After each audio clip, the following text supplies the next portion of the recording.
तो अब हम नेक्स्ट करते हैं थर्मोडायनेमिक्स में। तो कल हमने मैक्सवेल इक्वेशंस की थी, अब उसके रिलेटेड करते हैं कुछ प्रॉब्लम, और इसकी जो कुछ असाइनमेंट्स हैं वो ऐप में अपलोड कर दी हैं, ठीक है, वो भी देख लेना।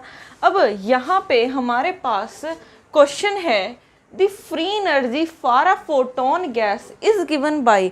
अब हमें फ्री एनर्जी गिवन है F is equal to -a/3 v⁻⁴ और हमें दिया क्या है, A इज अ कांस्टेंट और the entropy S and pressure P of a photon gas अब हमें फाइंड करना है।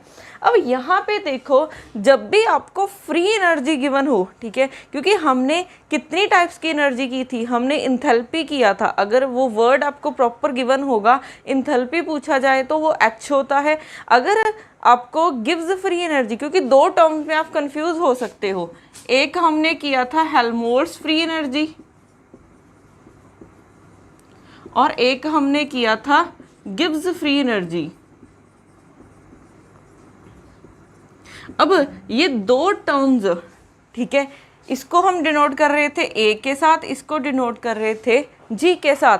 अगर आपको क्वेश्चन में सिर्फ फ्री एनर्जी गिवन है तो आपने किसको मानना है, इसको, ठीक है, A गिवन है, इसका मतलब अगर आपको गिव्स फ्री एनर्जी गिवन होगा तो वो प्रॉपर आपको मेंशन होगा कि ये गिव्स फ्री एनर्जी है। बट जैसे ये क्वेश्चन में फ्री एनर्जी है तो फ्री एनर्जी तो इसके पीछे भी लगा हुआ है, इसके पीछे भी लगा हुआ, तो कौन सा होगा, तो वो हेल्महोल्ट्ज फ्री एनर्जी होती है। तो इसका ध्यान रखना, तो हेल्महोल्ट्ज फ्री एनर्जी को फ्री एनर्जी भी बोला जाता है, ठीक है, हेल्महोल्ट्ज फ्री एनर्जी और फ्री एनर्जी लिख लेना इसके साथ, ठीक है, ताकि आप कंफ्यूज ना हो।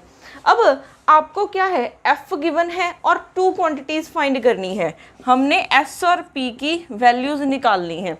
तो ये वैल्यूज हम कैसे निकाल सकते हैं, जो आपको गिवन है, ठीक है, क्या हमने उसको लेके कोई मैक्सवेल इक्वेशन फाइंड की है, F को लेके हमने एक इक्वेशन फाइंड की है, क्योंकि हम A को F भी लिखते हैं, ठीक है, कुछ बुक्स में नोटेशन A होती है, कुछ में F होती है, तो कंफ्यूज मत होना, F और A सेम ही बात है।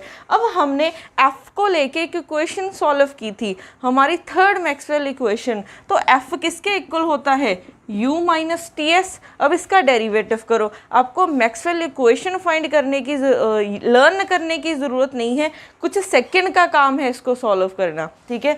अब यहाँ पे F किसके इक्वल होता है, U माइनस TS। अब इसका डेरिवेटिव करो तो DF क्या हो जाएगा, DU minus TDS minus SDT।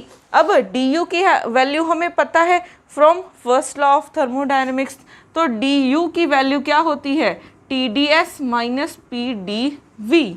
तो अब यहाँ से DF किसके इक्वल आ जाएगा, TDS minus PDV minus TDS, ये वाली वैल्यू माइनस SDT। तो यहाँ से ये वाली टर्म कैंसिल हो जाएगी, तो DF किसके इक्वल आ जाएगा, माइनस PDV माइनस SDT।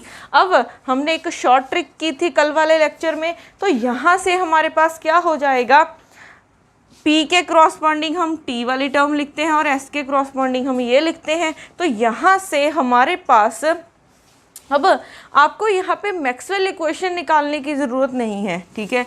क्यों मैक्सवेल इक्वेशन निकालने की ज़रूरत नहीं है, क्योंकि क्वेश्चन में हमें पूछा क्या है, हमें S और P की वैल्यूज़ निकालनी है, मीन्स मुझे S और P की वैल्यूज़ निकालनी है। तो अगर आपने P की वैल्यू निकालनी है तो वो कैसे निकाल सकते हो आप, अगर आपने P की वैल्यू निकालनी है तो वो कैसे निकाल सकते हो, इस dt वाली टर्म को कांस्टेंट कर दो, तो dt को 0 किया मीन्स आप t को कांस्टेंट मान रहे हो, ठीक है, dt को 0 किया मीन्स आप t को कांस्टेंट मान रहे हो।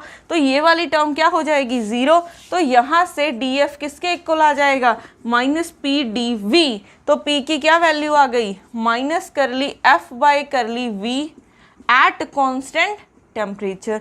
तो P की वैल्यू ये आ गई। सिमिलरली अगर आपने S की वैल्यू निकालनी है तो आप क्या करोगे, इस dv को क्या कर दोगे, 0।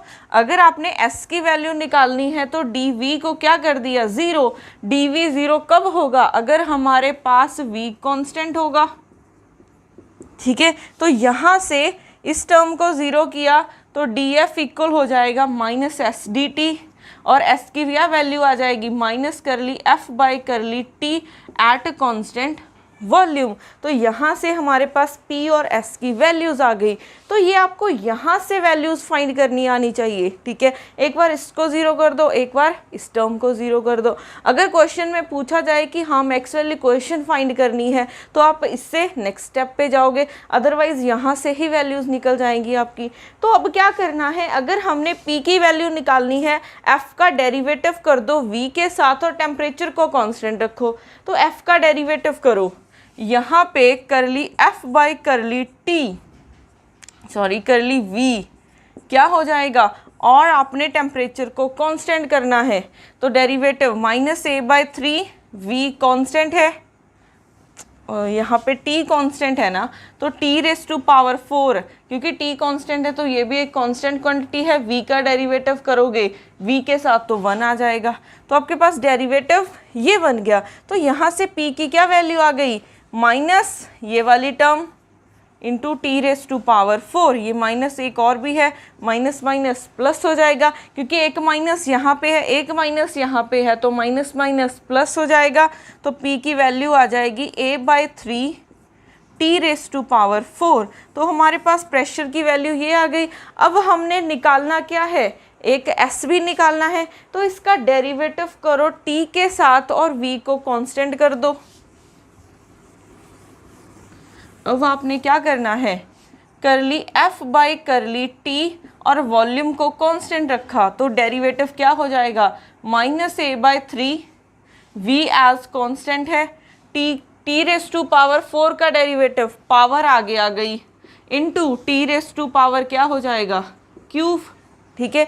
यहाँ से हमारे पास ये आ गई value minus 4 by three a V T raise to power cube, ठीक है। हमारे पास अब S की क्या वैल्यू आ गई, तो S की वैल्यू आ गई है माइनस, एक यहाँ पे ऑलरेडी माइनस है, a V T raise to power cube, minus minus plus हो जाएगा। तो यहाँ से हमारे पास S की क्या वैल्यू आ गई, 4 by three a V T raise to power cube. तो यहाँ से हमारे पास कौन सी ऑप्शन करेक्ट हो जाएगी, ये वाली। अगर हम देखें S की वैल्यू क्या है, 4 by three a V T raise to power 4 है, बट यहाँ पे क्यूब है, तो ये वाली हमारे पास करेक्ट हो जाएगी। और P की value a by three T raise to power 4 है, तो यहाँ से आपके पास ऑप्शन A करेक्ट हो जाएगी। तो आपको ऐसे वैल्यूज़ निकालनी आनी चाहिए, तभी मैंने आपको डेरिवेशन कराई थी कि अगर आपने P की वैल्यू निकालनी है तो इसको ज़ीरो कर दो, अगर S की वैल्यू निकालनी है तो V को ज़ीरो कर दो, ठीक है। तो ये मैक्सवेल रिलेशंस बहुत यूज़ होते हैं, तो ये बहुत ही इम्पॉर्टेंट है। अब हमने कल फर्स्ट लॉ ऑफ थर्मोडायनेमिक्स किया था, अब इसमें कुछ मॉडिफिकेशन हुई थी।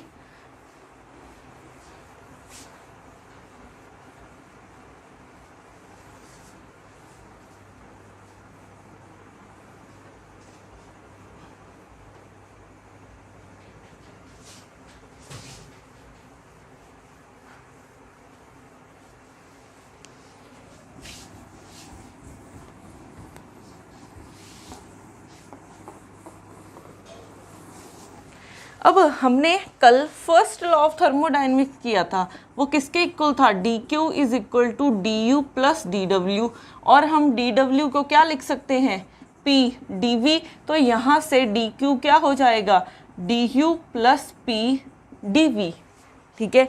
डी क्यू किसके इक्वल हो जाएगा, d U plus P d V. अब इस लॉ में क्या हुई थी, थोड़ी सी मॉडिफिकेशन हुई थी। वो मॉडिफिकेशन क्या हुई थी कि अगर हमारे पास, ठीक है, नंबर ऑफ पार्टिकल भी एक्सचेंज हो रहे हों, कुछ नंबर ऑफ पार्टिकल भी एक्सचेंज हो रहे हों, क्योंकि अगर आपने सिस्टम को, ठीक है, हम कभी भी किसी सिस्टम को प्रॉपर इंसुलेटिंग नहीं बना सकते।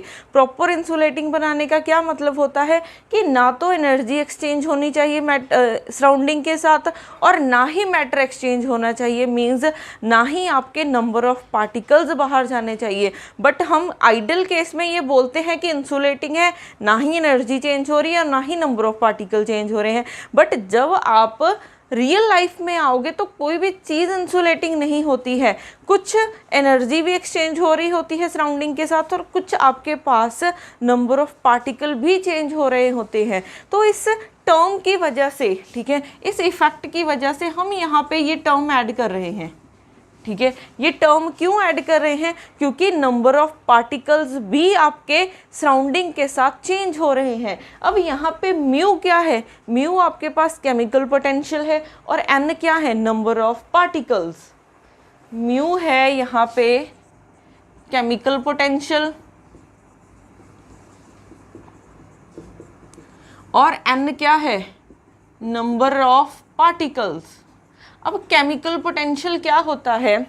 जैसे, ठीक है, अब ये हम स्टैटिस्टिकल फिजिक्स में करेंगे कि अगर आपके पास कभी भी एनर्जी चेंज हो रही है टू बॉडीज़ में, ठीक है, ये है, ठीक है, इसकी एनर्जी E1 है, इसकी एनर्जी E2 है, तो ये सपोज कर लो ये टेम्परेचर T1 पे है, ये T2 पे है। अब हमें पता है कि एनर्जी कहाँ से कहाँ फ्लो करती है, ठीक है।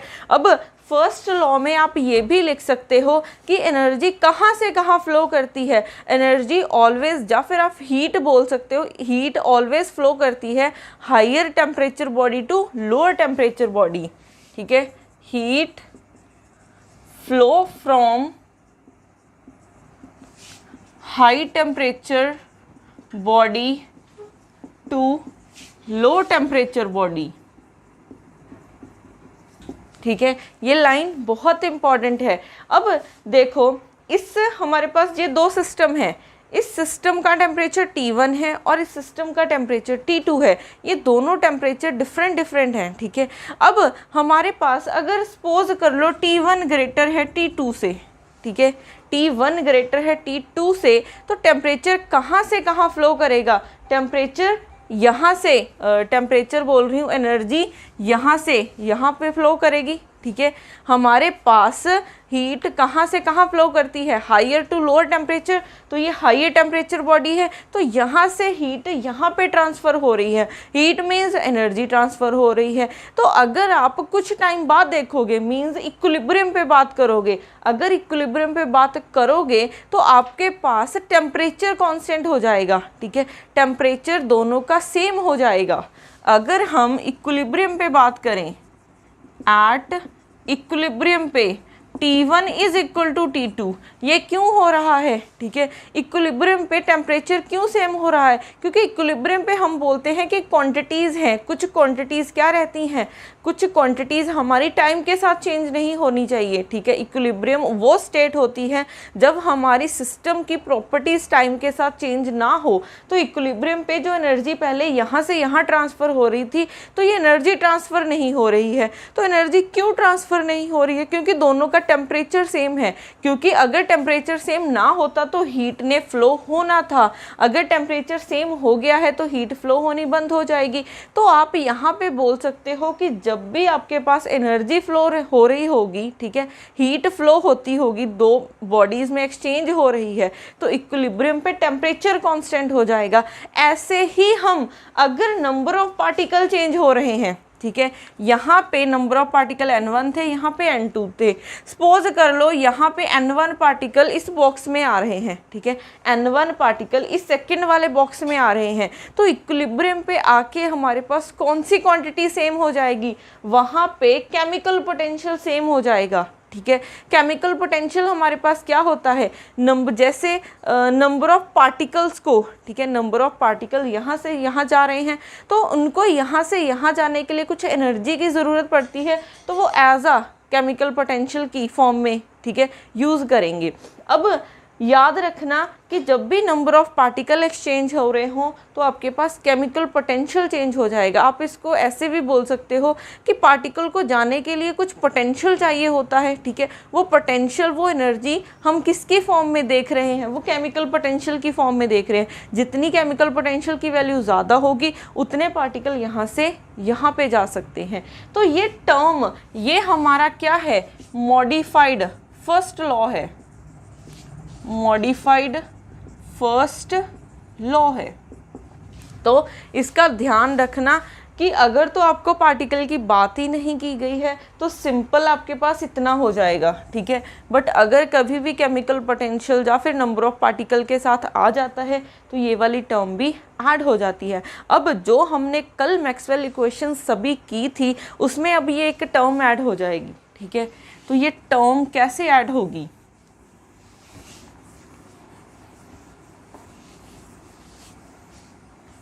हमने कल फर्स्ट मैक्सवेल इक्वेशन निकाली थी। फर्स्ट मैक्सवेल इक्वेशन हमने कैसे निकाली थी, यहाँ से डी यू की, पहले तो हम डी क्यू की वैल्यू पुट करते हैं। डी क्यू की वैल्यू क्या होती है, डी क्यू की वैल्यू टी डी एस, तो T D S is equal to d U plus P d V minus mu D N. यहाँ पे एक टर्म कौन सी है, ये वाली, तो इसको हम लेफ्ट साइड पे लेके आते हैं। तो डी यू किसके इक्वल हो जाएगा, T D S minus P d V, ये सभी टर्म्स को इस तरफ ले आए, प्लस म्यू डी एन, ठीक है। अब अगर आप कल वाली मैक्सवेल इक्वेशंस को देखोगे तो आपके पास सिर्फ ये टर्म होती है, ठीक है। तो यहाँ से हम एक मैक्सवेल इक्वेशन निकाल सकते हैं। तो यहाँ से मैक्सवेल इक्वेशन कैसे निकालोगे, यहाँ से निकालोगे आप करली, इसका इसके साथ लिखोगे, इसका इसके साथ, तो curly T by curly V at constant S is equal to, यहाँ पे प्लस है यहाँ पे माइनस है, तो करली पी बाय क्या हो जाएगा, करली एस, और यहाँ पे वॉल्यूम क्या हो जाएगा, कांस्टेंट। अब ये तो एक मैक्सवेल इक्वेशन आई है, क्योंकि अब आपके पास तीन टर्म्स हैं तो तीन ही अरेंजमेंट होगी, तीन ही इक्वेशंस निकल के आएंगी। तो इन दोनों से भी आप निकाल सकते हो, फिर इन दोनों से भी निकाल सकते हो, ठीक है। अगर हम इन दोनों से निकालें तो क्या हो जाएगा, माइनस करली पी बाय करली एन, साथ में v को कांस्टेंट कर दो, यहाँ पे प्लस है, करली म्यू बाय क्या हो जाएगा, करली v, और n को कांस्टेंट कर दो, ठीक है। सिमिलरली अब इन दोनों, इनको लेके करो, ठीक है, इन टर्म्स को लेके करोगे तो करली t बाय करली n हो जाएगा, और s को कांस्टेंट कर दोगे, यहाँ पे प्लस है, फिर यहाँ पे भी प्लस है, करली म्यू बाय क्या हो जाएगा, करली s, और n को कांस्टेंट कर दोगे। तो ऐसे आपने अब सभी मैक्सवेल इक्वेशंस को मॉडिफाई करके लिखना है, ठीक है। ये आपका होमवर्क है, ये वाली टर्म अब सभी मैक्सवेल इक्वेशंस में ऐड हो जाएगी। अब देखो, जैसे आपने यहाँ से अगर t की वैल्यू निकालनी है, सपोज कर लो आपको u गिवन है, आपने क्या करना है, t की वैल्यू निकालनी है, तो कैसे निकालोगे, इन दोनों को कांस्टेंट कर दोगे, ठीक है, इन दोनों को कांस्टेंट कर दोगे। अगर आपने t की वैल्यू निकालनी है तो v और n को कांस्टेंट कर दो। तो इसका क्या मतलब है, इसका मतलब है dv भी 0 है और dn भी क्या है, 0 है। तो यहाँ से आपके पास du किसके इक्वल आ जाएगा, t ds के, और t की वैल्यू क्या आ जाएगी, du by ds at constant n और v। अगर आपने p की वैल्यू निकालनी है, p की वैल्यू निकालनी है तो इन दोनों टर्म्स को कांस्टेंट कर दो। इसका क्या मतलब है, s को भी कांस्टेंट और n को भी कांस्टेंट, इसका मतलब है ds और dn क्या हो जाएंगे, 0। तो यहाँ से du किसके इक्वल हो जाएगा, माइनस पी डी वी। तो p की क्या वैल्यू आ जाएगी, माइनस करली u बाय करली v एट कॉन्स्टेंट s और n। सिमिलरली अगर आपने म्यू की वैल्यू निकालनी है तो कैसे निकालोगे, म्यू के लिए इन दोनों टर्म्स को 0 कर दोगे, तो ds को 0 और dv को 0। इसका क्या मतलब है, s और v को आप कर रहे हो कांस्टेंट। तो यहाँ से du हो जाएगा म्यू dn, और म्यू की क्या वैल्यू आ जाएगी, करली u बाय करली n एट कॉन्स्टेंट s और v। तो ऐसे आप किसी की भी वैल्यू निकाल सकते हो। तो आपको सिर्फ इतना पता है कि फर्स्ट इक्वेशन कहाँ से फाइंड करनी है, फर्स्ट लॉ ऑफ थर्मोडायनेमिक्स से, ठीक है। तो ये बहुत इंपॉर्टेंट है। अब आपने सेकंड मैक्सवेल इक्वेशन निकाली थी, ठीक है। सेकंड मैक्सवेल इक्वेशन कहाँ से निकाली थी, सेकंड मैक्सवेल इक्वेशन हमने निकाली थी H से, इंथैल्पी से। H किसके इक्वल होता है, U प्लस पी वी, ठीक है। H किसके इक्वल होता है, U प्लस पी वी। अब इसका डेरिवेटिव करोगे तो DH किसके इक्वल आ जाएगा, DU प्लस प्रोडक्ट रूल लगा दो, P P d V plus V D P. अब डी यू की वैल्यू निकालो, डी यू की वैल्यू अब इस फॉर्म में पुट करना, ठीक है। ये रही डी यू की वैल्यू पुट कर दो तो डी एच हो जाएगा आपके पास T D S minus mu plus P V, sorry यहाँ पे माइनस पी डी वी है और प्लस म्यू डी एन है ये वाली term, plus P d V plus V D P. तो यहाँ से कौन सी टर्म कैंसिल हो रही है, ये वाली। तो डी एच क्या हो जाएगा T D S plus mu D N plus V D P. तो इसमें भी 3 टर्म्स हैं, तो आपके पास 3 इक्वेशंस आ जाएंगी। तो ये आपका होमवर्क है, ये आप खुद से सॉल्व करके देखोगे। उसके बाद हमने थर्ड मैक्सवेल इक्वेशन कहाँ से निकाली थी, थर्ड मैक्सवेल इक्वेशन हमने निकाली थी हेल्महोल्ट्ज़ फ्री एनर्जी से। हेल्महोल्ट्ज़ फ्री एनर्जी ए होती है, इसको समटाइम्स एफ भी लिखा जाता है। तो ए किसके इक्वल है, u minus T S, derivative कर दो तो यहाँ से डी ए किसके इक्वल हो जाएगा, डी यू माइनस यहाँ पे प्रोडक्ट रूल लगा दो t into D S minus S into D T. अब डी यू की वैल्यू पुट करो, डी यू की वैल्यू ये वाली पुट करनी है, ठीक है। तो यहाँ से आपके पास डी यू की वैल्यू पुट की तो क्या बन जाएगा T D S minus P d V plus mu D N, फिर ये वाली टर्म है minus T D S minus S D T. कौन सी टर्म कैंसिल हो रही है, ये वाली टर्म कैंसिल हो रही है। तो d A is equal to minus P d V plus mu D N minus S D T, ये आ जाएगा, ठीक है। अब रहती है हमारी फोर्थ मैक्सवेल इक्वेशन। तो फोर्थ मैक्सवेल इक्वेशन हमने कहाँ से निकाली थी, वो हमने निकाली थी गिब्स फ्री एनर्जी से। फोर्थ मैक्सवेल इक्वेशन हमने निकाली थी गिब्स फ्री एनर्जी से। ये किसके इक्वल है, ये हमारे पास इक्वल होता है H माइनस टी एस। तो यहाँ पे डेरिवेटिव कर दो तो D H minus T D S minus S D T. D H की वैल्यू पुट कर दो, डी एच की वैल्यू ये रही, ठीक है। तो D G is equal to D H की value T D S plus mu D N plus V D P minus ये वाली term T D S minus S D T. ये बन गया, यहाँ से ये कैंसिल हुआ तो डी जी किसके इक्वल आ जाएगा, mu D N plus V D P minus S D T.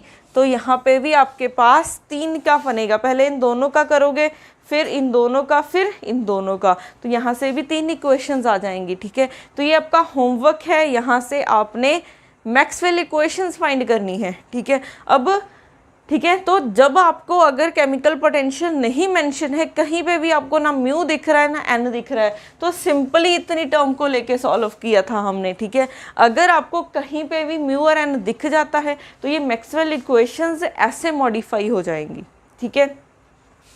अब हमारे पास उसके बाद है डिग्रीज ऑफ फ्रीडम। क्या होता है डिग्रीज ऑफ फ्रीडम?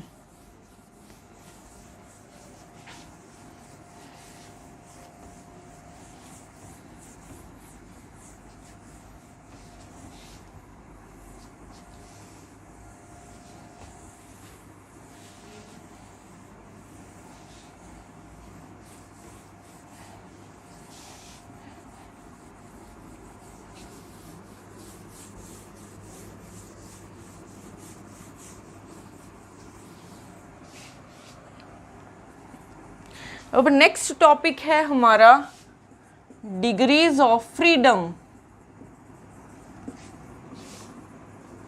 अब डिग्रीज ऑफ फ्रीडम हमारे पास क्या होता है, किसी सिस्टम को या फिर किसी पार्टिकल को कंप्लीटली डिस्क्राइब करने के लिए हमें कितने नंबर ऑफ कोऑर्डिनेट्स की ज़रूरत है, ठीक है, या फिर आप इसको क्या बोल सकते हो, number of independent coordinates required to describe the system completely is called degree of freedom. जैसे यहाँ पे मैं खड़ी हूँ, ठीक है, अगर आपने सोचना हो कि मुझे डिस्क्राइब करना है तो कैसे करोगे, मेरे ऊपर एक कोऑर्डिनेट सिस्टम बनाओगे और देखोगे कि मैं कितने एक्स में खड़ी हूँ, मेरी कितनी x की वैल्यू है और y की वैल्यू कितनी है और z की, तो आपको 3 ही कोऑर्डिनेट्स चाहिए मुझे डिस्क्राइब करने के लिए, ठीक है। तो ये 3 इंडिपेंडेंट कोऑर्डिनेट्स होने चाहिए। अगर कोई भी 2 कोऑर्डिनेट एक दूसरे पे डिपेंड कर रहे हैं तो वो हमें नहीं लेने। तो यहाँ पे एक वर्ड याद रखना, number of independent coordinates required to describe the system completely, ठीक है। अब डिग्री ऑफ फ्रीडम निकालने का हमारे पास फॉर्मूला होता है डिग्रीज ऑफ फ्रीडम D, इसको हम D से डिनोट कर रहे हैं। ये किसके इक्वल होता है, 3n माइनस k। अब ये हमारे पास 3D की बात कर रही हूँ मैं, ठीक है। अगर आप 3D की बात कर रहे हो तो डिग्रीज ऑफ फ्रीडम किसके इक्वल है, 3n माइनस k। यहाँ पे n क्या है, n है नंबर ऑफ पार्टिकल्स और k क्या है, कॉन्स्ट्रेंट्स हैं। k क्या है हमारे पास, नंबर ऑफ कॉन्स्ट्रेंट्स। यहाँ पे क्या लिख लेना, नंबर ऑफ कॉन्स्ट्रेंट्स। अब यहाँ पे ये कॉन्स्ट्रेंट्स क्या होती हैं, ठीक है।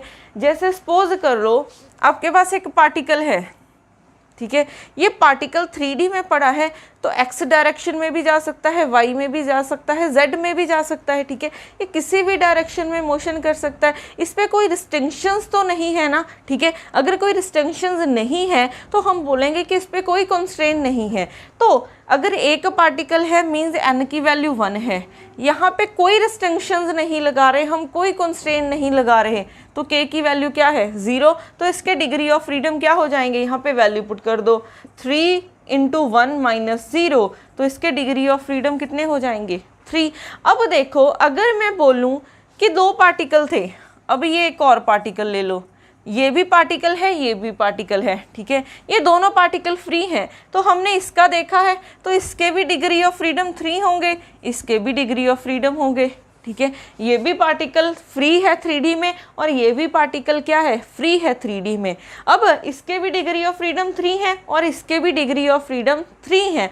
अगर मैं क्या बोलूँ कि मैं इनको ज्वाइन कर दूँ, अब देखो मैंने क्या किया, इनको ज्वाइन कर दिया। तो अगर मैंने इसको ज्वाइन कर दिया तो ये इस डायरेक्शन में फ्री नहीं है, ठीक है। अगर इसने इस तरफ जाना है, अगर इसने सपोज कर लो इसने इस तरफ जाना है तो ये फ्रीली नहीं जा सकता, ये इसके इस पे क्या लग रही है, ये कंस्ट्रेन लग रही है, कोई इसको इस वाले पार्टिकल को लेके जाना पड़ेगा अपने साथ, ठीक है।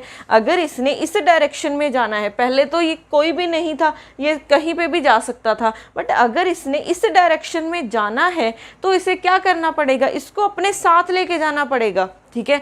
तो इस पे क्या लग रहा है, एक कंस्ट्रेन लग रहा है, ठीक है। तो कंस्ट्रेन आप ऐसे भी फाइंड कर सकते हो, जितने इसमें नंबर ऑफ बॉन्ड्स बनाए हैं उतनी कंस्ट्रेन होते हैं, ठीक है। इसकी ट्रिक क्या है, जितने ये बॉन्ड बना रहा है उतने हमारे पास क्या होते हैं, कंस्ट्रेन। तो यहाँ पे k की वैल्यू क्या हो गई, 1, इसने एक बॉन्ड बनाया हुआ है, n नंबर ऑफ पार्टिकल्स कितने हैं, 2, तो डिग्री ऑफ फ्रीडम कितने हो जाएंगे, 3 × 2 - 1, तो 6 - 1 कितने हो जाएंगे, 5। तो डिग्री ऑफ फ्रीडम, अगर ये दोनों पार्टिकल फ्री थे, इसके भी 3 इसके भी 3, तो टोटल डिग्री ऑफ फ्रीडम कितने थे, 6 थे। बट जैसे ही हमने इनमें बॉन्ड बना दिया, इनमें कोई कंस्ट्रेन लगा दी, तो हमारे डिग्रीज ऑफ फ्रीडम कितने रह गए, 5 रह गए। तो इसका क्या मतलब है कि अगर किसी सिस्टम पे कंस्ट्रेंट्स लगती हैं, ठीक है, अगर किसी सिस्टम पे कंस्ट्रेंट्स लगती हैं तो हमारे पास डिग्रीज ऑफ फ्रीडम कम हो जाते हैं, ठीक है। तो ध्यान रखना, अगर किसी भी सिस्टम पे कंस्ट्रेंट्स लग रही हैं, रिस्ट्रिक्शंस लग रही हैं, तो डिग्रीज ऑफ फ्रीडम क्या हो जाते हैं, कम हो जाते हैं।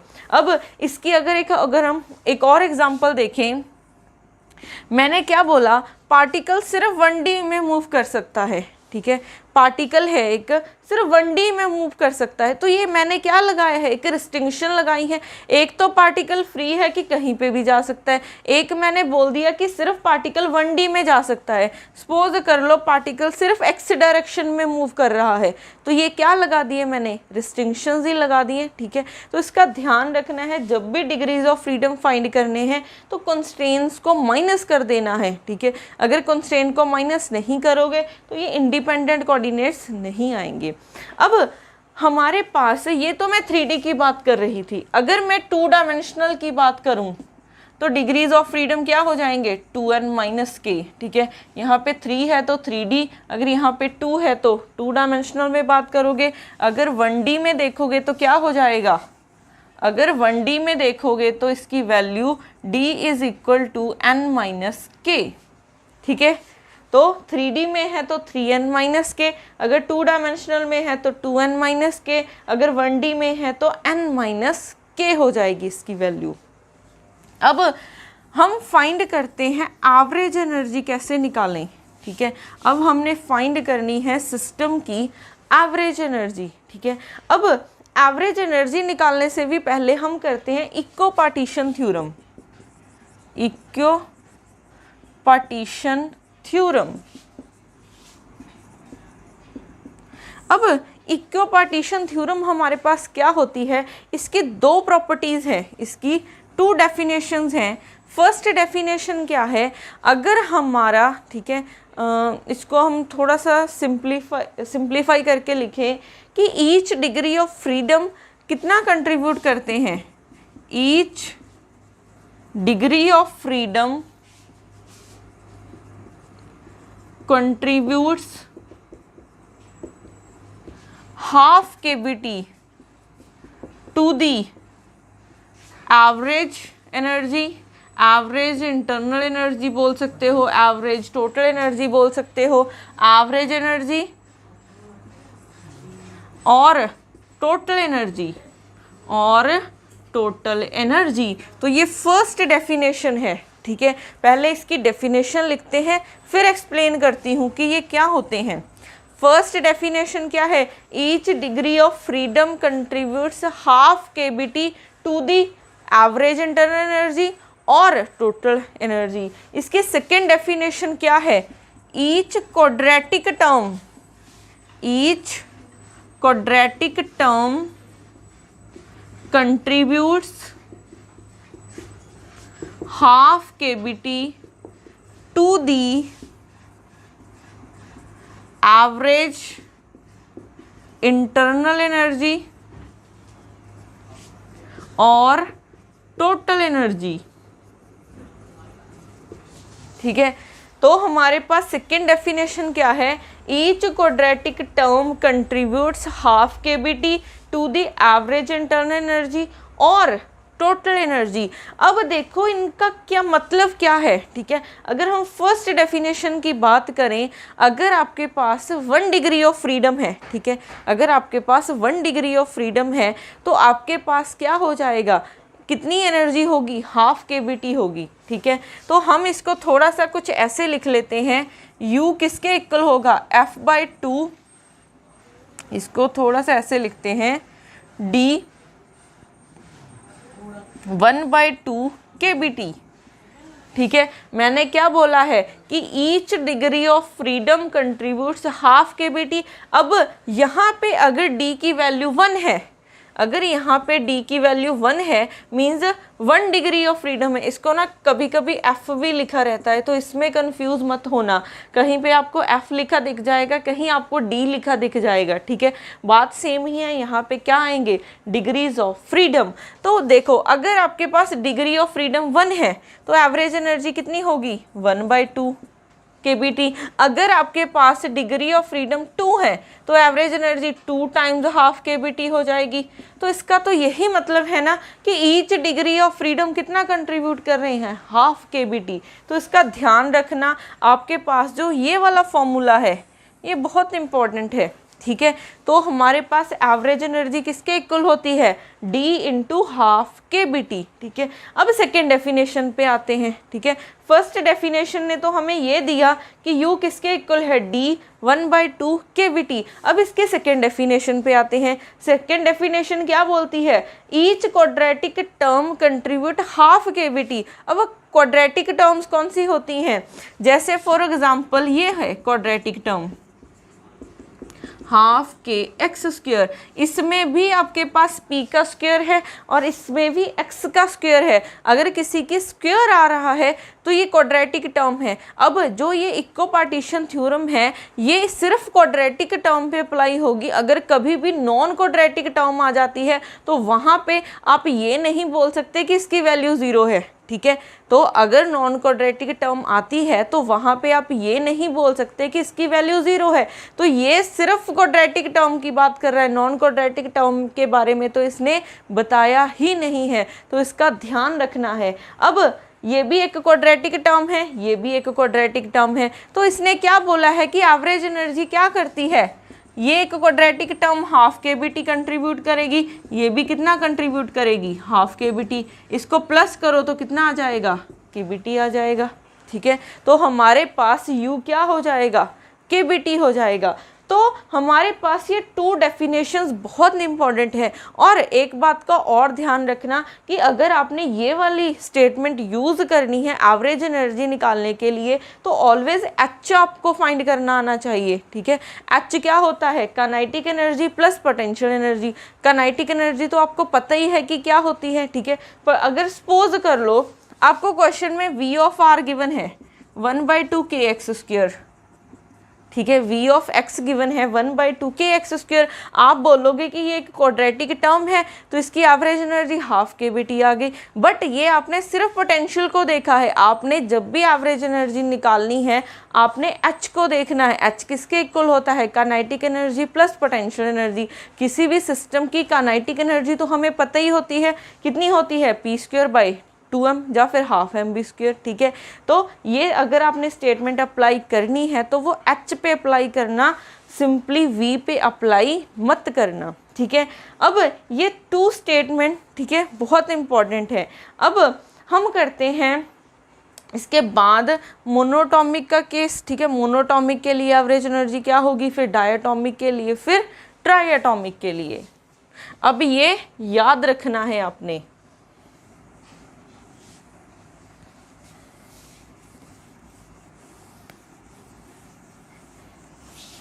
का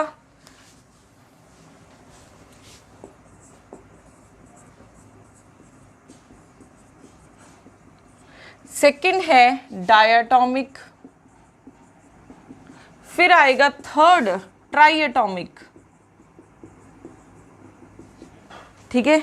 ये क्या है, मोनोटॉमिक मॉलिक्यूल है, ये होगा डायटॉमिक मॉलिक्यूल, फिर आएगा हमारे पास ट्राइएटॉमिक मॉलिक्यूल।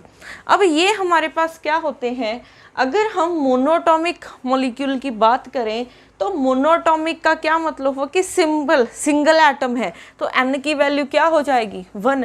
मोनोटॉमिक की एग्जांपल क्या है, noble gases. Noble gases always single होती हैं। जैसे एग्जांपल्स क्या हो सकती हैं इसकी, हीलियम, नियॉन, आर्गन, ये ऑलवेज क्या है, सिंगल प्रेजेंट होती हैं, ठीक है। डायटॉमिक मीन्स N की वैल्यू 2 हो जाएगी, आपके पास N की वैल्यू 2 हो जाएगी। और ट्राइएटॉमिक है तो N की वैल्यू 3 हो जाएगी। अब डायटॉमिक की एग्जांपल कौन सी हो सकती हैं, जैसे N2, O2 हो सकता है, हाँ, और क्या होता है, N2 होता है, ठीक है। ये आपके पास ऐसे प्रेजेंट होते क्योंकि इसमें कितने नंबर ऑफ मॉलिक्यूल्स हैं, 2 हैं, तो ये क्या है, डायटॉमिक। ट्राइएटॉमिक की एग्जांपल जैसे CO2 हो सकता है, ठीक है, और एग्जांपल H2O हो सकता है। इसमें एक ये है 2 मॉलिक्यूल, इसके हैं तो 3 मॉलिक्यूल्स हैं, ठीक है। अब उसके बाद इसकी अगर हम डिग्रीज ऑफ फ्रीडम निकालें, हम 3D में बात करते हैं तो n की वैल्यू 1 है क्योंकि पार्टिकल कंप्लीटली फ्री है तो कोई भी कंस्ट्रेंट नहीं है। k की वैल्यू 0 है। डिग्रीज ऑफ फ्रीडम क्या थे 3n माइनस k, तो यहाँ से क्या हो जाएगा 3 इंटू 1 माइनस 0, तो d की वैल्यू कितनी हो जाएगी 3। और एवरेज एनर्जी किसके इक्वल थी d इंटू हाफ KBT, तो कितनी आ जाएगी average energy 3/2 KBT। Average energy कितनी आ जाएगी U is equal to 3/2 KBT। अब ये डायटोमिक मॉलिक्यूल है, आप H2 को देखोगे ये ऐसे बना हुआ है, ठीक है। तो N की वैल्यू 2 है, कंस्ट्रेंट कितनी है एक ही बॉन्ड है, तो K की वैल्यू 1 है, तो D कितना हो जाएगा 3 इंटू 2 मॉलिक्यूल्स हैं, एक कंस्ट्रेंट है, तो 6 माइनस 1 कितना हो जाएगा 5, तो D की वैल्यू 5 हो गई। और हमारे पास U कितना हो जाएगा 5/2 KBT। सिर्फ यहाँ पे वैल्यू पुट करनी है, D की वैल्यू 5 पुट कर दी। सिमिलरली अगर हम ट्राइएटॉमिक मॉलिक्यूल में आए, ट्राइएटॉमिक में हमारे पास 2 वेज हो जाएंगे, ठीक है, क्योंकि एक लीनियर ट्राइएटॉमिक होता है, एक नॉन लीनियर होता है। अब इसके 2 केसेस हो जाएंगे, एक लीनियर ट्राइएटॉमिक, एक हो जाएगा non linear triatomic. Non linear triatomic, ठीक है। लीनियर की एग्जांपल जैसे CO2, ये ऐसे प्रेजेंट होता है, ठीक है।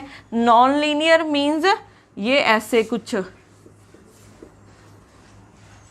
ठीक है। H उल्टा लगा दिया मैंने, OH, ठीक है। और भी हो सकती है इसकी एग्जांपल, जैसे मैं लगाऊं यहाँ पे O, ये होता है आपके पास ओजोन, ठीक है। ये भी क्या है एक नॉन लीनियर मॉलिक्यूल है, क्योंकि लीनियर में हमारे पास 2 बॉन्ड्स बन रहे हैं और नॉन लीनियर में आपके पास 3 बॉन्ड्स बन रहे हैं, ठीक है। नॉन लीनियर में आपके पास 3 बॉन्ड्स बन रहे हैं, और अगर आप H2 की बात करोगे उसमें भी 2 बॉन्ड्स बन रहे हैं, तो वो भी आप इसमें कंसीडर कर सकते हो लीनियर वाले में, ठीक है। अब इसमें डिग्रीज ऑफ फ्रीडम निकालने हैं, तो डिग्रीज ऑफ फ्रीडम कैसे निकालोगे आप इसके। अब नंबर ऑफ पार्टिकल्स कितने हैं 3, कितने बॉन्ड्स बन रहे हैं 2, तो D की वैल्यू कितनी हो जाएगी 3 इंटू 3 माइनस 2, तो यहाँ से 9 माइनस 2 ये हो जाएगा 7, तो D की वैल्यू 7, तो यहाँ से U क्या हो जाएगा 7/2 KBT, ठीक है। U किसके इक्वल हो जाएगा 7/2 KBT। अब यहाँ से अगर हम देखें N की वैल्यू 3 है और कंस्ट्रेंट्स कितने लग रहे हैं, बॉन्ड कितने हैं 3 है, तो D कितना हो जाएगा 3 इंटू 3 माइनस 3, तो ये हो जाएगा 9 माइनस 3, तो ये हो जाएगा आपके पास 6, तो D की वैल्यू 6 आई है, तो U क्या हो जाएगा 6/2 KBT, तो ये हो जाएगा 3 KBT, ठीक है। तो हमारे पास मोनोटॉमिक में U की कितनी वैल्यू आ रही है 3/2 KBT। अगर हम डायटॉमिक की बात कर रहे हैं तो U की कितनी वैल्यू आ रही है 5/2 KBT। और अगर हम ट्राइएटॉमिक में बात करें, ट्राइएटॉमिक में 2 केसेस आ जाएंगे, एक लीनियर ट्राइएटॉमिक और एक नॉन लीनियर ट्राइएटॉमिक। तो यहाँ पे लीनियर के लिए U की वैल्यू 7/2 KBT और नॉन लीनियर के लिए कितनी हो जाएगी 3 KBT हो जाएगी, ठीक है। अब हमारे पास, अब यहाँ से अगर हमने स्पेसिफिक हीट की वैल्यू निकालनी हो, ठीक है। अब स्पेसिफिक हीट निकालने से भी पहले एक पॉइंट रहता है, ये हमारे पास क्या है, ये H और H बॉन्ड से बने हुए हैं, तो ये इसको हम रिजिड बोल सकते हैं, ये रिजिड मॉलिक्यूल है, ठीक है। अगर तो ये रिजिड मॉलिक्यूल है तो ये बॉन्ड बना होगा इसमें। अगर हम इसको नॉन रिजिड की बात करें, ठीक है, अगर हम नॉन रिजिड की बात करें, नॉन रिजिड का क्या मतलब होता है कि अगर ये बॉन्ड ब्रेक होना स्टार्ट हो जाए, ठीक है, बॉन्ड ब्रेक होना स्टार्ट हो जाए तो हमारे पास क्या होते हैं, कुछ और डिग्रीज ऑफ फ्रीडम ऐड हो जाती हैं। वो डिग्रीज ऑफ फ्रीडम किसकी वजह से ऐड होती हैं, वाइब्रेशनल मोशन की वजह से ऐड होती हैं। अब देखो, अगर नॉन रिजिड हुआ मीन्स ये बॉन्ड ब्रेक होगा, कितना बॉन्ड ब्रेक हो रहे हैं, एक बॉन्ड ब्रेक हो रहा है, तो आपके पास आपने KBT ऐड कर देना है, ठीक है।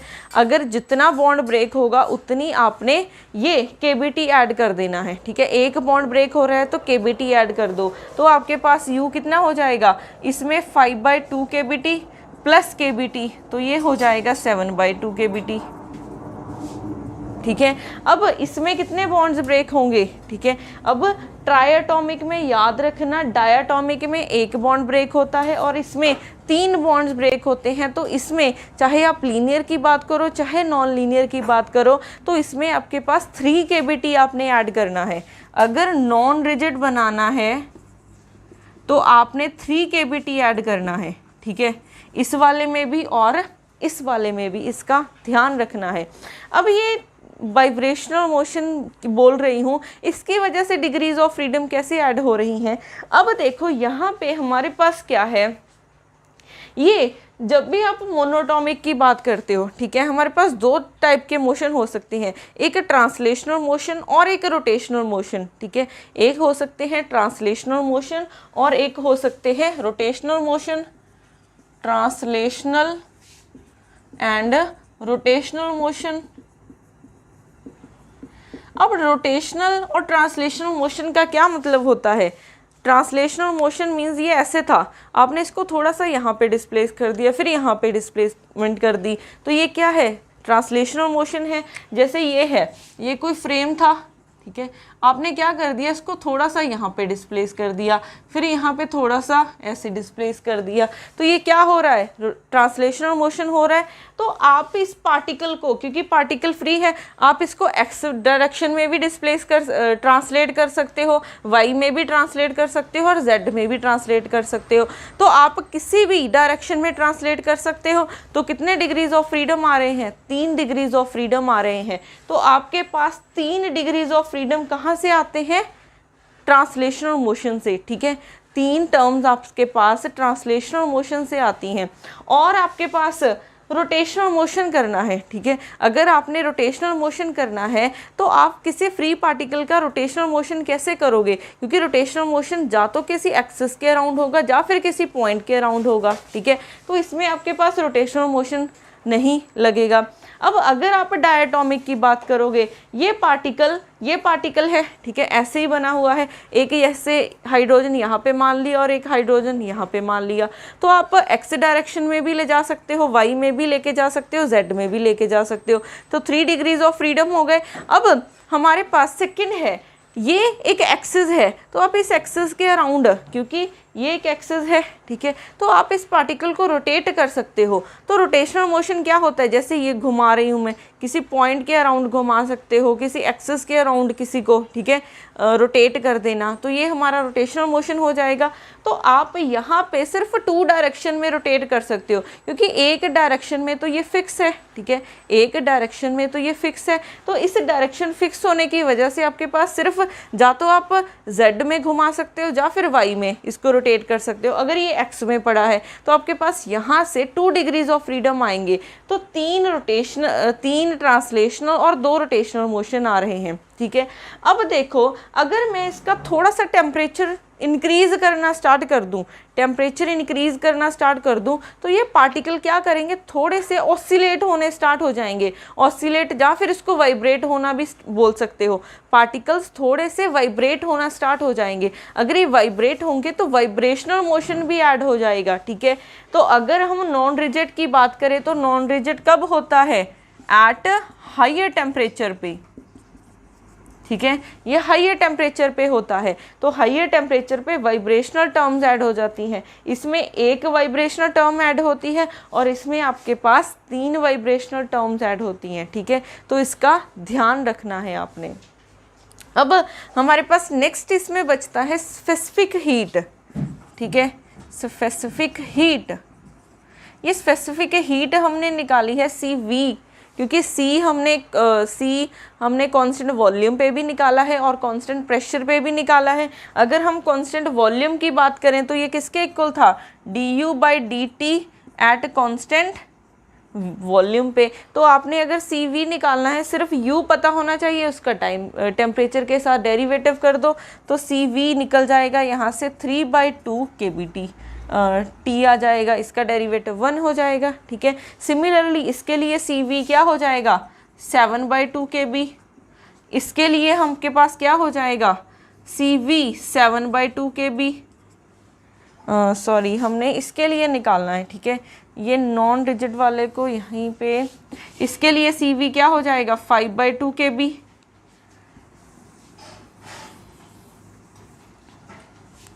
आपके पास ये बन रहा था, U आ रहा था 7/2 kb t, और CV क्या हो जाएगा 7/2 kb, और इसके लिए CV 3 kb हो जाएगा। ठीक है, अब अगर हमने CP निकालना है तो CP के लिए सिंपल मेथड आपने क्या यूज़ करना है, मेयर्स फॉर्मूला यूज़ करो। रिलेशन बिटवीन CP और CV, हमने ये एक रिलेशन किया था, CP minus CV is equal to R, तो CP की वैल्यू क्या हो जाएगी R प्लस CV। ठीक है, अब यहाँ पे एक बात का ध्यान रखना है, यहाँ पे R है और यहाँ पे KB है। अब कब आपने R यूज़ करना है और कब आपने KB यूज़ करना है। अब कहीं पे भी अगर, ठीक है, अब एक याद रखना KB किसके इक्वल होता है R/N के। ठीक है, KB किसके इक्वल होता है R/N के। कहीं पे भी अगर आप 1 मोल की बात कर रहे हो तो R यूज़ करना, अगर आप N मोल्स की बात कर रहे हो तो KB यूज़ करना। अब यहाँ पे आप अगर N मोल्स की यूज़ करोगे तो R लिख दोगे, इसका ध्यान रखना है। और यहाँ पे अब आपकी CP की क्या वैल्यू आ जाएगी R प्लस 3/2R, तो यहाँ से हो जाएगा 5/2R। मैंने सिर्फ CV की वैल्यू पुट कर दी है। ठीक है, तो CP आ गया 5/2R। सिमिलरली इसके लिए निकाल सकते हो, डायटोमिक के लिए CP क्या हो जाएगा, इसमें 1 ऐड करोगे 7/2 बन जाएगा। इनके लिए भी निकाल सकते हो, CP 9/2 आ जाएगा, इसके लिए 4 KB आ जाएगा।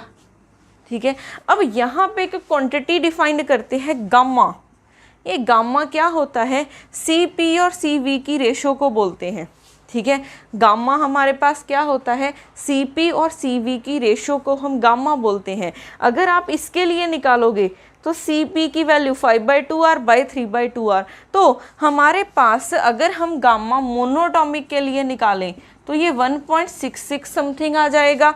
अगर हम डायाटॉमिक, सिर्फ वैल्यूज़ पुट करनी है आपने, डायाटॉमिक के लिए निकालोगे 1.44, और अगर आप ट्राइएटॉमिक के लिए निकालोगे तो वो आ जाएगा 1.33। अब देखो जैसे नंबर ऑफ पार्टिकल्स इंक्रीज हो रहे हैं, ये गामा की वैल्यू क्या हो रही है, डिक्रीज हो रही है। तो आपके पास यहाँ पे gamma of monoatomic is greater than gamma of diatomic is greater than gamma of triatomic. तो जैसे नंबर ऑफ पार्टिकल इंक्रीज होते हैं, आपके पास गामा की वैल्यू डिक्रीज होना स्टार्ट हो जाती है। इस पे भी क्वेश्चंस आ जाते हैं मोस्टली। ठीक है, तो इसका भी ध्यान रखना है। तो मोनोटॉमिक के लिए डिग्रीज ऑफ फ्रीडम 3, डाया के लिए 5 और ट्राया के लिए लीनियर है तो 7 है, अगर नॉन लीनियर है तो 6 है। और इसके लिए एवरेज एनर्जी किसके इक्वल होती है, D × ½ kBt। Similarly CP, CV और फिर हमने गामा की वैल्यू निकाली। अब करते हैं इसके रिलेटेड कुछ क्वेश्चंस।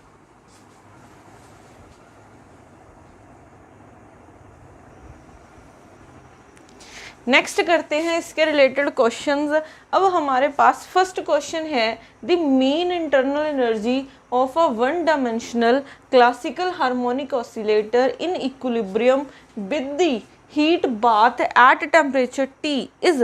अब यहाँ पे हमारे पास क्या है, इंटरनल एनर्जी फाइंड करनी है, और किसकी, 1 dimensional classical harmonic oscillator. Harmonic oscillator आपको पता है कि क्या होता है, अगर हम उसका हैमिल्टोनियन लिखें तो वो क्या होता है, kinetic energy plus potential energy.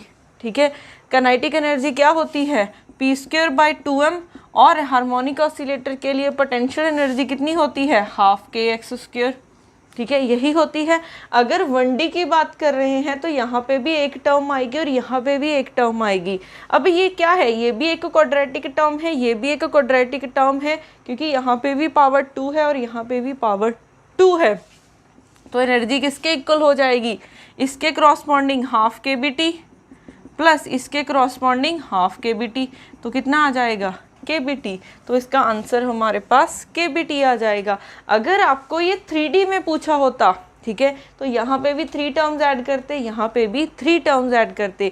जैसे ये वाला क्वेश्चन है, a system of n classical non interacting particles each of mass m is at a temperature T is confined by an external potential V of R is equal to 1 by 2a r square in 3D. The internal energy of the system is, अब यहाँ पे हमें internal energy find करनी है, तो हमें potential given है Hamiltonian, क्योंकि पोटेंशियल से फाइंड मत किया करो, इंटरनल एनर्जी कहाँ से निकालनी है, हैमिल्टोनियन से। हैमिल्टोनियन क्या होगा, kinetic energy plus potential energy कितनी है, हाफ ए आर स्क्वायर। अब ये बात हो रही है 3D में, 3D में है तो आर को हम कैसे लिख सकते हैं, अब यहाँ पे इसके 3 कंपोनेंट्स आएंगे, ये हो गया x कंपोनेंट, फिर y कंपोनेंट, फिर z कंपोनेंट आएगा, प्लस इसके भी 3 कंपोनेंट्स हैं, x square plus y square plus z square लिख सकती हूँ। अब देखो यहाँ पे each quadratic term half KBT contribute करेगी, तो ये भी हाफ, ऐसे ही ये भी हाफ, ये भी हाफ करेगी, प्लस ये भी ऐसे ही हमारे पास ये भी हाफ हाफ करेंगी, तो 3 टर्म्स हैं, ठीक है। 3 KBT प्लस 3 KBT कितना हो जाएगा हमारे पास, 6 KBT बाई 2, तो ये 3 KBT आ जाएगा, 6 KBT by 2 is equal to 3 KBT, ठीक है। तो आपके पास 3 KBT आंसर हो जाएगा, तो इसका आंसर 3 KBT हो जाएगा। तो ध्यान रखना कि कितनी टर्म्स है, कितनी डायमेंशन में बात कर रहे हैं। और अब नेक्स्ट क्वेश्चन करते हैं, consider the carbon molecule as a point particles which has both rotational and translational degrees of freedom. The molar specific heat CV of the gas is carbon monoatomic, ठीक है, मीन्स CO मॉलिक्यूल है। तो CO molecule हमारे पास कैसे बना होता है, ये ऐसे ही होता है, ठीक है, ये ऐसे बना होता है हमारे पास। तो ये क्या है, डायटॉमिक है, तो N की वैल्यू 2 हो गई, और एक बॉन्ड है तो K की वैल्यू कितनी हो जाएगी, 1। तो ये एक डायटॉमिक मॉलिक्यूल है, तो इसके डिग्रीज ऑफ फ्रीडम हम निकाल चुके हैं। कितने होते हैं डिग्रीज ऑफ फ्रीडम, 5 होते हैं। तो हमारे पास U कितना हो जाएगा, 5/2 KBT। तो यहाँ पे इसका आंसर कितना हो जाएगा, 5/2 KBT हो जाएगा, ठीक है। अब लास्ट क्वेश्चन करते हैं, rigid triangular molecule consist of 3 non-collinear atoms joined by, अब हमारे पास लास्ट क्वेश्चन है, a rigid triangular molecule consists of 3 non-collinear atoms joined by a rigid rods at constant pressure. The molar specific heat of a ideal gas consisting of such molecule. अब देखो ये क्या है, किसका case है, rigid triangular है, ठीक है, ट्राइएंगुलर है, ट्राइएंगुलर मीन्स कि ट्राइएटॉमिक की बात कर रहे हैं। अब ये लीनियर है कि नॉन लीनियर है, उन्होंने कहा है कि consist of 3 non collinear. Non collinear means जो तीनों एटम्स लाइन में नहीं है, अगर तीनों एटम्स लाइन में नहीं है तो ये नॉन लीनियर का केस है, ठीक है। तो ये नॉन लीनियर ट्राइएटॉमिक का केस है, ठीक है। तो अगर ये नॉन लीनियर ट्राइएटॉमिक का केस है तो उसके लिए हमारे पास डिग्रीज ऑफ फ्रीडम कितने होते हैं, ठीक है। तो इसके लिए डिग्रीज ऑफ फ्रीडम हमारे पास होते हैं, इसके लिए डिग्रीज ऑफ फ्रीडम 6 होते हैं। तो CV मीन्स U की वैल्यू कितनी हो जाएगी, U की वैल्यू हमारे पास, U की वैल्यू हो जाएगी हमारे पास 6/2 KBT। तो U की वैल्यू 3 KBT हो जाएगी। तो यहाँ से हम CV की वैल्यू निकाल सकते हैं, कितनी हो जाएगी 3 KB। बट हमें क्या चाहिए, CP की वैल्यू चाहिए। तो यहाँ से CP किसके इक्वल होता है, हमें पता है CP क्या होता है, CV + R। तो वैल्यू पुट कर दो 3, इसको हम R भी लिख सकते हैं, ठीक है। इसमें कंफ्यूज मत हुआ करो कि KB गिवन है कि R गिवन है। तो यहाँ पे R की जगह, KB की जगह पे हम R भी यूज़ कर सकते हैं। अब यहाँ पे क्या हो जाएगा, 3R + R, ये हो जाएगा 4R, ठीक है। तो CP की वैल्यू कितनी आ जाएगी, 4R। तो ये आपका आंसर हो जाएगा, ठीक है।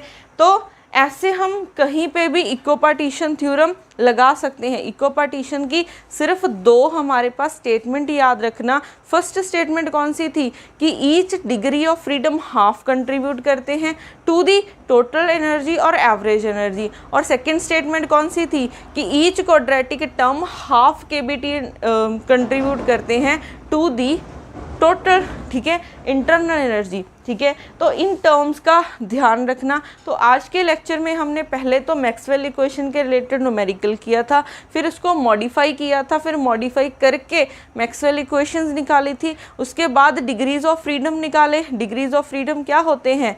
Number of independent coordinates required to describe the system completely. तो डिग्रीज ऑफ फ्रीडम निकालने के लिए हमने फॉर्मूला किया था। फॉर्मूला किसके इक्वल था? D is equal to 3n-k।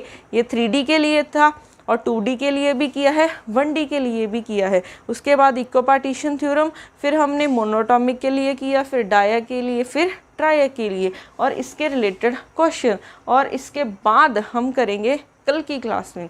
Thank you.